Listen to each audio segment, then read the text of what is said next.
Star Trek is a science fiction show set in a utopian future where alien races work together and there is peace in the world. The first series, Star Trek, was originally aired in September of 1966, only having 3 seasons with a total episode count of 79. The original series was later followed by 11 spin-off shows, 13 movies, several games, and lots of merchandise. The most well-known spin-off shows include The Next Generation and Deep Space Nine. One of the key features of the show is its progressive social values.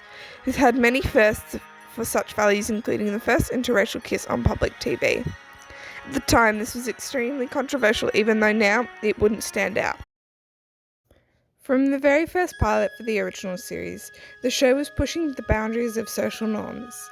In the first pilot, the second-in-command, referred to as Number 1, was female, and extremely controversial at the time. Sorry, Number 1.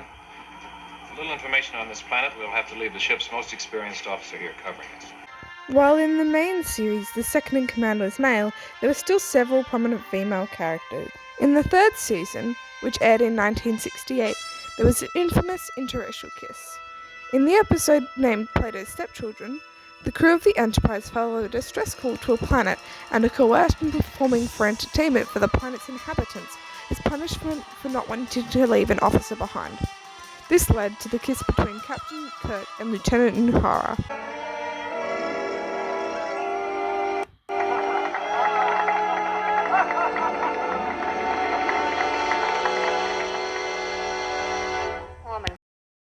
While this would be unremarkable now, the social context at the time made it very controversial.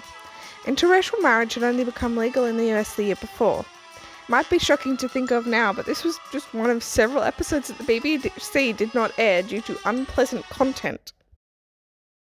Nearly 30 years later, in the DS9 episode Rejoined, Star Trek was particularly controversial when it showed 2 women kissing. This got an extraordinarily strong reaction from many viewers and commentators. Renee Intrivara, one of the writers for the episode, said, "My mother was absolutely scandalized by the episode. Shocked and dismayed. She told me, 'I can't believe you did that. There should have been a parental guidance warning.'" Steve Oster, one of the producers, recalled that a man had called the show and complained, "You're ruining my kids by making them watch 2 women kiss like that." A production assistant took the call and after hearing the man's complaint, asked if the man would have been okay with his kids seeing one woman shoot the other. When the man said he would have been okay with that, the production assistant said, "You should reconsider who's messing up your kids." The recent series Star Trek Discovery has continued pushing the boundaries of the representation. The show has a black female lead character, 2 gay men in a relationship, and trans and non-binary characters. From the very beginning, representation has been a big part of Star Trek.